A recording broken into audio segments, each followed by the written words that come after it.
Break से पहले बात हो रही थी पाकिस्तान में खेलों के हवाले से कि हमारी टीम में जो है जज्बा बहुत है, अगर हमें सपोर्ट हासिल हो तो हम हर चीज में जो है पाकिस्तान के लिए सबसे लाली परचम दुनिया भर में रोशन करते दिखाई देंगे। रियाज साहब क्या कह रहे थे आप सपोर्ट्स के हवाले से? जी, मैं बिल्कुल ये कह रहा था कि जिस तरह से अब डिपार्टमेंट्स की तादाद कम है, अब नंबर ऑफ प्लेयर्स हमारे पास कम है। जैसे राशिद नसीम ने कहा कि बाबडा और आर्मी जो है सिर्फ वही मतलब उनकी टीमें, बाकी सारे बैंकों की टीमें खत्म हो गई, तमाम इदारों की टीमें खत्म हो गई। पीआईए और कस्टम जिन्होंने बहुत बड़ा रोल अदा किया था एक जमाने में बैंकों के साथ, तो वो भी उनकी भी टीमें नहीं है। मैं ये समझता हूँ कि अब वक्त आ गया है कि हम बाकायदा एक स्पोर्ट्स पॉलिसी मुतारिफ कराएं और इसमें मतलब कौमी असेंबली के फ्लोर पे हमें कोई ऐसी मतलब बाकायदा करारदाद पेश करनी चाहिए जिसमें खेलों और खिलाड़ियों के लिए मतलब उसमें बाकायदा फोकस होना चाहिए और पूरे मतलब फिजिबिलिटी बना के उसको आपको पेश करना चाहिए। सर यहाँ तो अपनी सीटों के चक्कर में सब लगे रहते हैं, काम कौन करेगा ये?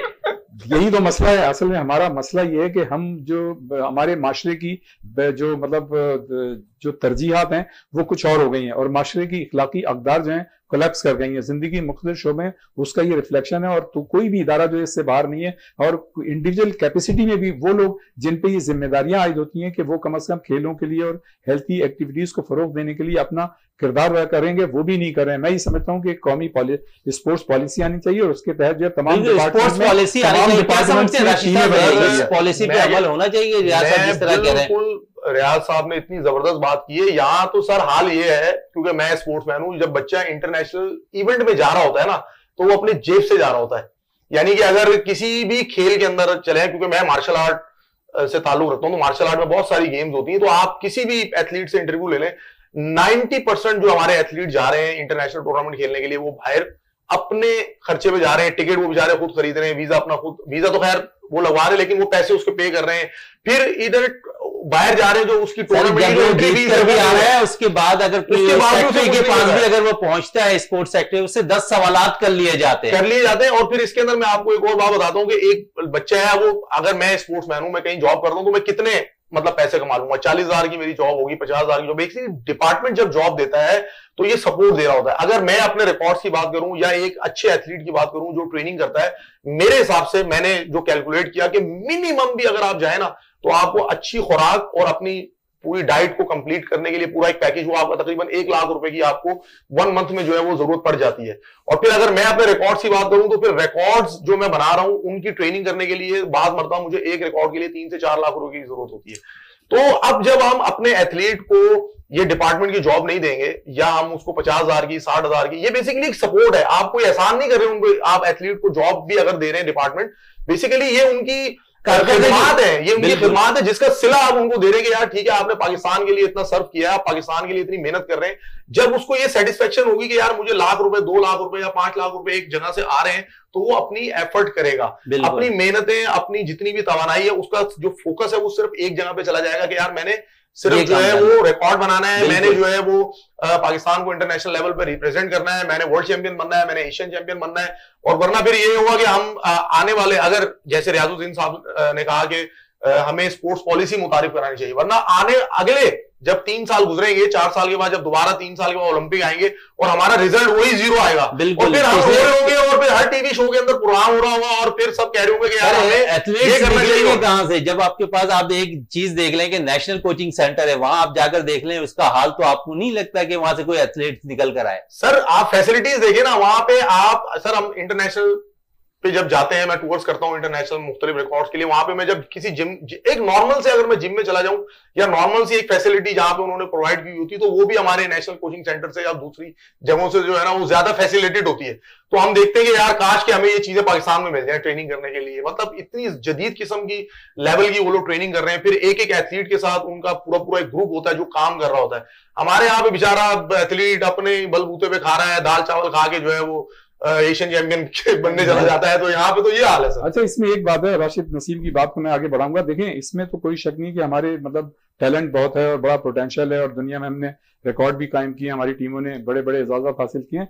लेकिन मसला ये कि आप ये देखें कि हमने इंफ्रास्ट्रक्चर तो बनाया है, हमारे पास चीजें भी हैं, हमने मतलब एक स्टेडियम भी बनाए, लेकिन एक दफे हम चीजों को बना तो देते हैं लेकिन उसको फिर मेंटेन नहीं कर पाते, उसको मैनेज नहीं कर पाते। इसमें देखें हम भी मतलब ये भी जाते रहे, जितने भी प्लेयर्स हैं जाते रहे, आप भी ने भी देखा होगा बाहर दुनिया भर में, वहां तो एक शहर में मतलब सैकड़ों की तादाद में मतलब हर इलाके में टेनिस कोर्ट होता है, फुटबॉल का ग्राउंड होता है, क्रिकेट स्टेडियम होता है और सारे हॉकी के होते हैं, लेकिन वो उनको मेंटेन कर रहे होते हैं। हमारे यहाँ आप देखें कि चीजें तो बन गई हैं, हम अपने कराची में भी इतराफ में देखते हैं, बड़े शहरों में, लाहौर में, इस्लामाबाद में, इधर उधर सब कहीं कब्जा भी वैसे ही हो जाता है। अच्छा, वही हम मेंटेन नहीं कर पाते, उसको मैनेज नहीं कर पाते। तो ये जो मसला है ना, करोड़ों रुपए अरबों रुपए हम एक प्रोजेक्ट में लगा तो देते हैं, लेकिन उससे जो फर्दर हमें फ्यूचर में फायदा उठाना चाहिए कंटिन्यू, वो हम जो है मेंटेन कला साहब कुछ कह रहे हैं। मैं इस पे ये कहना चाहूंगा, देखिए ये हम लोग अपनी कैपेसिटी में जितना कर सकते हैं वो कर रहे हैं, लेकिन इसका जो अमली जामा इस चीज को जो पहचाना चाहिए पहुंचाएगा या जो उसकी प्रॉपर पॉलिसीज आएंगी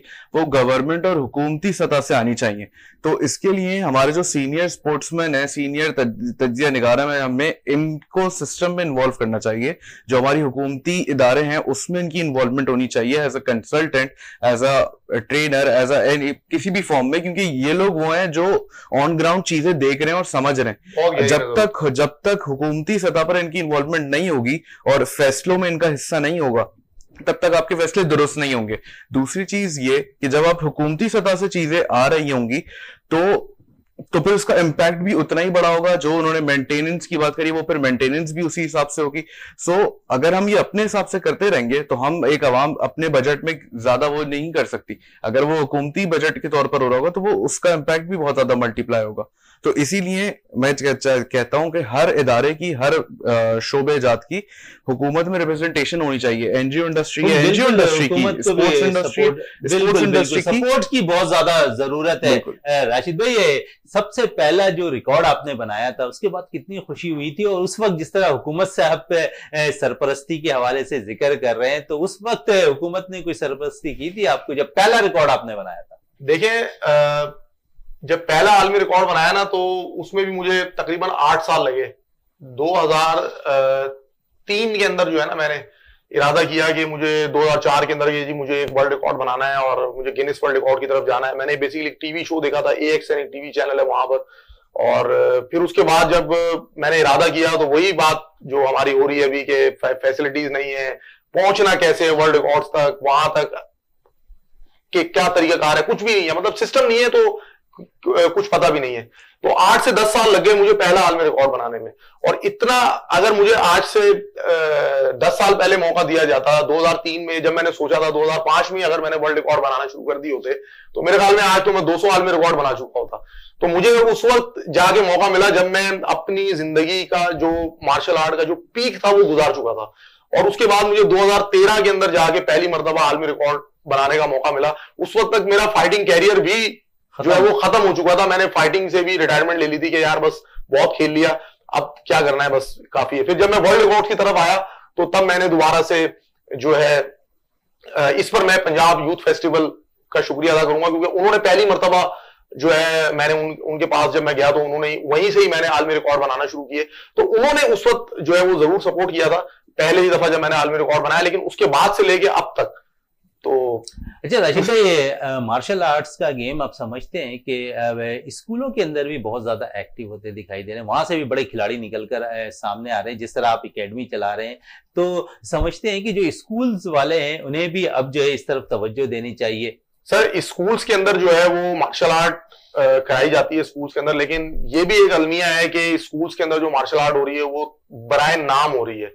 और बस ये कि स्कूल वाले जो है वो मार्शल आर्ट करवाते तो हैं, लेकिन उसके अंदर जो है उस तरीके से, हालांकि मैं समझता हूं कि मैंने स्कूल से जो है वो 3 स्टूडेंट हैं जो कि Guinness book of world record holder निकाले। आई थिंक कोई भी ऐसा टीचर नहीं होगा पूरे पाकिस्तान में जिसने स्कूल से world record holder, Guinness world record holder निकाला हुआ। एक मेरे स्टूडेंट है असमर जावेद, जो कि गिनीज वर्ल्ड रिकॉर्ड होल्डर है, मेरे पास स्कूल में गेम करते थे।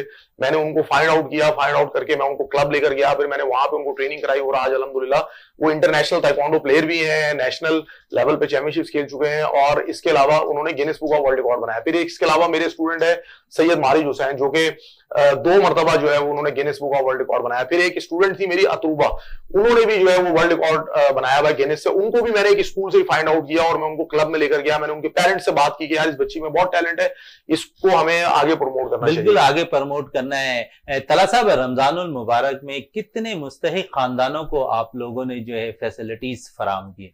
देखिए, तकरीबन हमने कोई 10,000 के करीब इस रमजान में राशन प्रोवाइड करे हैं। इसके अलावा हमारी रोजाना की रोड की इफ्तार कराई जाती थी, जिसमें 1000 से ऊपर लोगों को रोड की इफ्तार कराई जाती थी। इसके अलावा 500 से ज्यादा बॉक्सेस रोड पे जो मुसाफिर जा रहे होते हैं उनको दिए जाते थे। ये हमारी इफ्तारी। और उसके बाद हमने सैकड़ों की तादाद में जो है ईद बाजार में जो है लोगों को शॉपिंग कराई, ईद की खुशियां बांटी उनमें। इसके अलावा हमने बहुत सारे ऑर्फनेजेस, जो यतीम बच्चे हैं और जो बूढ़े, जो अभी ओल्ड ईद एज के होता है, दिनों में भी आपने पहले दिन ओल्ड होम जाकर आपने ईदी बांटी आपके इदारे ने, तो समझते हैं कि ये सिलसिला तीनों दिन आपके इदारे की जानिब से जारी रहेगा? देखिए, बिल्कुल। और उसमें जो तीनों ये जो इवेंट है ईद का, इसमें बहुत जरूरी है कि आप ऑर्फन बच्चों के साथ टाइम गुजारें। आप ओल्ड एज होम में जो हजरात हैं उनके साथ टाइम गुजारें। तो कल भी हमने जब उनके साथ टाइम गुजारा तो हमें बहुत ज्यादा खुशी हुई, उनकी मुस्कुराहटें, उनकी खुशियां, कि उनको खाना पीना ईदी तो बहुत सारे लोग लाके दे रहे हैं, लेकिन उनके साथ वक्त बहुत कम लोग गुजारते हैं। तो हमारी कोशिश ये होती है कि उनको ईदी तो दी जाए, लेकिन की बात हो रही है, हमारे प्रोग्राम में टाइम कम है। तला साहब आपका बहुत बहुत शुक्रिया, राशिद नसीम साहब आपका बहुत बहुत शुक्रिया, रियाजुद्दीन साहब आपका बहुत बहुत शुक्रिया। प्रोग्राम का इख्तिताम करते हैं इस दुआ के साथ कि पाकिस्तान में खेल और खिलाड़ी तरक्की करते रहें और पाकिस्तान का सब हिलाली परचम दुनिया भर में रोशन रहे। इसी के साथ अपने मेजबान शहजादा मोइन को इजाजत दें। पाकिस्तान जिंदाबाद।